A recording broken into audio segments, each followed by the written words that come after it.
Are you looking to sell or buy a property in North Luzon? Visit our website at remaxaria.com to know more about how our team can help you.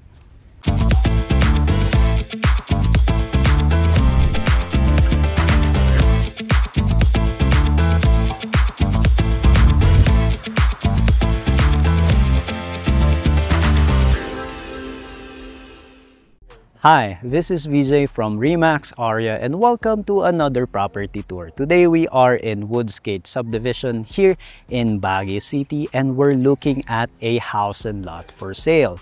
So this property has 439 square meters of lot area and 567 square meters of floor area.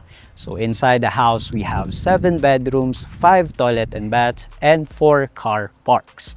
So tara! Pasok tayo. So as you can see from the outside, it's very luxurious and very ganda nung exterior niya. So here that is your pedestrian gate. Tapos you have your automatic to. Actually, this is an automatic gate for your car. So hindi mo na kailangan bumaba and buksan yung gate. Yan. So up here, you can actually fit around 4 cars. Yung pinaka okay, pero I guess if you have smaller cars, you can actually fit mga 1 more or 2 more kung maliit lang yung mga sasakyan. Alright, so we are on the ground floor. So there is multiple entrances here. So pwede kang bumaba, pwede kang pumasok from here, but your main entrance would be upstairs. So tara, pasok tayo. Dito tayo sa main stairs, sa main entryway. Going up to your main entrance, you have this stairway, tapos you have your glass and yung steel na tawag dito, hawakan. Ayan.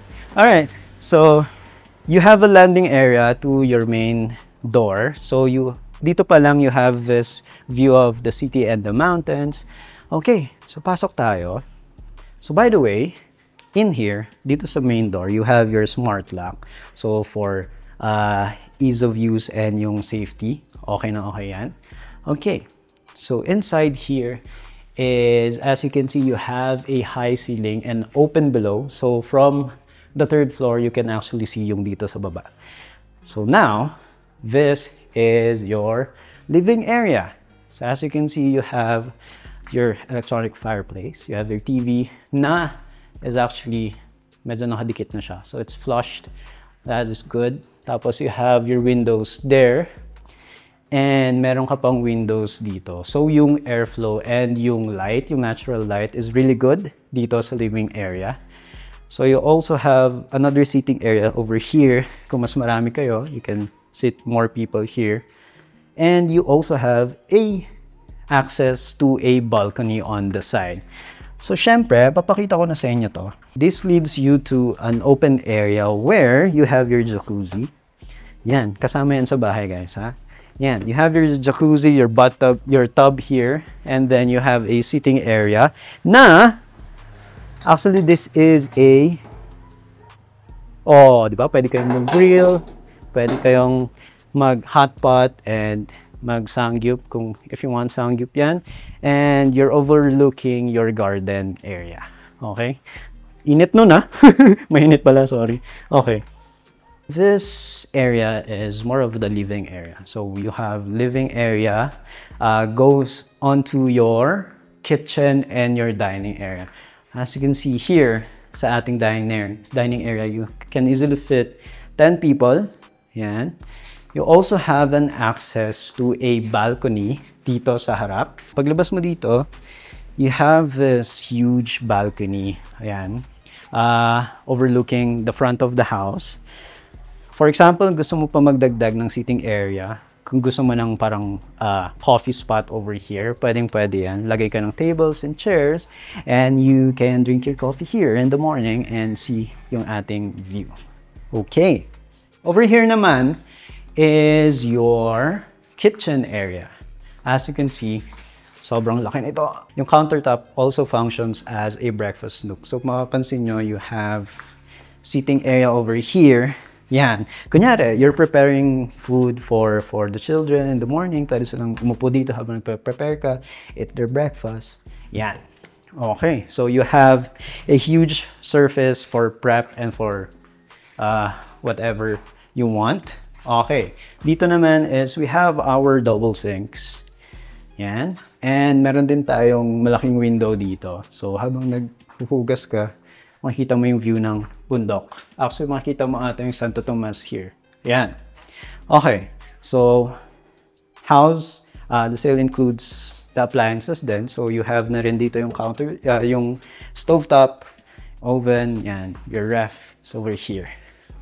Tapos dito is we actually have your one of the bedrooms. So, ideal to if you have elderly or gusto nyong may someone in the family that wants to stay on this level. Pwede yan. So, you have here, pasok ka. Yan. So, we have here our first bedroom. Yan, our first bedroom. As you can see, meron queen size and a single. So, if you want tanggalin yung single bed, pwede naman. Tapos, you have more space for this bedroom. And meron ka pang TV. And again, yung huge windows for natural light and ventilation, which is dito naman, it's not bad kasi ang nakikita mo is yung property mo pa rin, which is the back of the property. Yan. Tapos, this bedroom has its own toilet and bath. As you can see, you also have a smart, yan. Tapos, your shower, huge space for the shower. Yan. Tapos, you have a, anong tawag dito? Waterfall, rainfall. Yan. Good? Yan. Siyempre, toilet and bath. Okay. Tapos, dito naman is, siyempre, our powder room that's gonna be used by the living spaces. Yan. Kung may mga guests, pwede sila dito. Yan. Same goes with the mirror. Okay. Now naman, I think we should go up muna. Up muna tayo kasi we have a lot to discuss din sa baba. And may surprise ako sa baba. So dito muna tayo sa ating mga bedrooms. We're going up to our third floor. Third floor na to. So karamihan dito is your bedrooms. And yung master nyo is andito rin.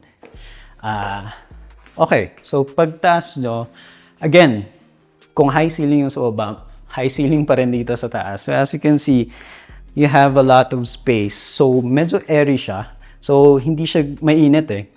Katulad ngayon, it's almost 12. Magta 12 na, tanghaling tapat. Hindi pa rin siya ganun kainit. So that is good. Again, windows.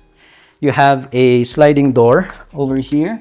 So we have here a little balcony. Maliit lang siya, pero you can see yung side of the property. Yan. Okay. Now, yan. Ito pwedeng entertainment area. Yan, chillax lang. You can also, if you want, can build a gaming entertainment area dyan. So, this is the masters, pero dito muna tayo. Yan. So, this is one of the bedrooms. As you can see, ang lalaki ng mga kama. So, this gives you the idea kung gaano kalaki tong kwarto na to. So, I think this is a queen size. Yan. So, kasyang dalawa. You have your TV. And ito, yan. You have a sliding window. So, ventilation, natural light. Good. Yan. Tapos, di ba, karamihan ng mga bahay dito na feature natin walang aircon. May aircon na to, guys. May aircon na dito. It's not that gagamitin nyo siya araw-araw. Pero, you know, so summer days na medyo mainit, why not, di ba? Okay. So, this one naman is actually a shared bathroom dun sa dalawang bedrooms. So, you have your shower, syempre, your sink, toilet. Tapos, as you can see, double doors kasi nga, it's shared. So, dyan. Tagos tayo dito. We have another bedroom. Same size as that one. Medyo iba lang yung orientation. That one is facing here. Ito naman, pag ganito. Yan. Tapos dito is yung side ng property. Again, you have your TV, yung beds, you have your aircon, you have a built-in cabinet. Yan. Okay. Yan. Makalabas na tayo. Another bedroom just beside it. Again, huge space. You have double beds. And you have the windows here, which is the view of Santo Tomas. yung Mickey Mouse ng ating Baguio. And you have a toilet and bath. Okay. Now, yan na. Punta na tayo sa ating masters. So you have your master bedroom here. Siyempre, mas malaki. Yan. So you have a study table. Pwede ka dyan. You have your aircon. Tapos you have your very own fireplace. Tapos TV is actually flush na rin siya dyan, which is good. Your bed. And, of course, yan. You have your private balcony. Whoa, ang taas. Whoa. Okay, so you have this balcony for private to, just for the master bedroom. So you have the front of the house, and kung magtitingin ka dyan sa likod mo, I'll show you that is Mount Santo Tomas right there. Pansin nyo, mahangin, which is good. Yan. Okay. Now, going back. Before I forget, syempre, master toilet and bath. You have your closet here, you have huge closet space, and syempre, yung master toilet and bath. You have your toilet, syempre, and a huge shower. And parang yung buong pamilya ka siya. Yan, you have your shower there. Okay, now naman, baba tayo. Syempre, sabi ko nga, may surprise ako sa inyo sa baba. Okay, let's go down 2 floors kasi doon tayo sa ground floor. Before mo i-reveal yung aking surprise, actually, we're going back kasi diba naalala nyo, meron akong isang favorite na bahay na tinur natin, which is a black house in Pinewoods. Well, this is the total opposite. Pero, I think I have another favorite, which is this one. Pero, I'll tell you why later. Pero ito is another powder room. So, we have another powder room here. So, bakit may powder room dito? Kasi this one functions actually as a entertainment area. Yan. Di ba? Total opposite. Kung doon sa black house, we have a black pool table. Dito naman, we have a white pool table. Yan. So, you can entertain guests here. Kung may mga barkada na gustong bumisita, you can use this area as a den or an entertainment room. Yan. So, you have sitting area here. Have your TV, another sitting area yan. If you want to add more of siguro, mga bagay, mga TV, mga play, computers, anything you can think of, pwede yan dito. Pero syempre, meron pa tayong isang surprise. Kasi dito sa bahay na to, they have their own sauna. Oh, di ba? If you want to convert this as a gym area, kaya extend mo siya, move this table somewhere and then make it as a gym. Tapos, meron ka ng sauna. So yan, really nice, no? Tapos we have here a sliding door. So ito yung kanina. Nung nasa labas tayo, I showed this one. This is the second entrance that you can use. Pero kasi diretso siya dyan sa may entertainment area, which is good. Kasi if you have guests and dito lang naman kayo diretso, you can do that. So leave the car here, enter the entertainment area, and you don't have to go up na. So, dito rin is you have a wide garden. You can use this as a playground for the kids. You can install like a slide or a swing set dyan. Perfect yan if you have kids. You also have a barbecue and grill. Now, as I mentioned, this is a 7-bedroom. So, bakit siya 7-bedroom? 2 of those bedrooms are actually for staff. If you have staff or you have maids and drivers, pwede sila dito kasi you have an extra 2-bedroom here. So, dito na tayo sa side ng ating property. And so, here, this is actually a storage area. Inside that is hindi na muna namin papakita kasi, syempre, it's a storage area. May mga gamit. And meron siyang sink nga dyan sa loob. Yan. Okay, so this one naman is parang separate unit for your staff. So you have a bedroom. They also have their toilet and bath. We won't show it na kasi may mga gamit. Syempre for the caretaker, we don't wanna ayaw namin pakita. Syempre it's personal. So you have that. And over here this is now the back of the property. Yan. So initially we thought that it's a 6-bedroom, pero nung in-explore namin, we also have another bedroom here. Yan. So you have your bunk bed. So if you have multiple staff in the house, pwede sila magstay dito. Yan. Or if marami talaga kayong guests in in a day, then pwede sila dito. Yan. Tapos also here, you have a toilet and bath. Yan. Okay. Tapos I'm gonna show you this one. Kasi here is a space for your tanks. So you have water tanks, you have your pumps here, your filters, and nakikita nyo ba yan? You have your own generator. So no problem with pag nawalan ng kuryente, you have your own right there. Tama ba? Generator yun, di ba? Mukha naman. Okay. Yan. Correct me if I'm wrong na lang. Yan. Okay. Just to recap on this property, this is in Woodsgate Subdivision.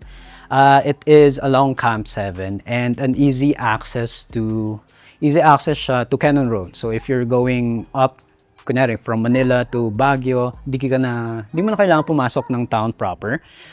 You can pass by Cannon Road and makakauwi ka na agad.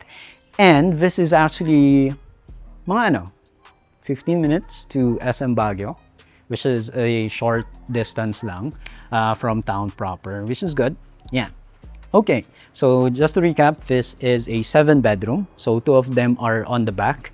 So 7 bedrooms, 5 toilet and baths. We have a 4-car park. If you want to maximize it, maybe 5 or 6.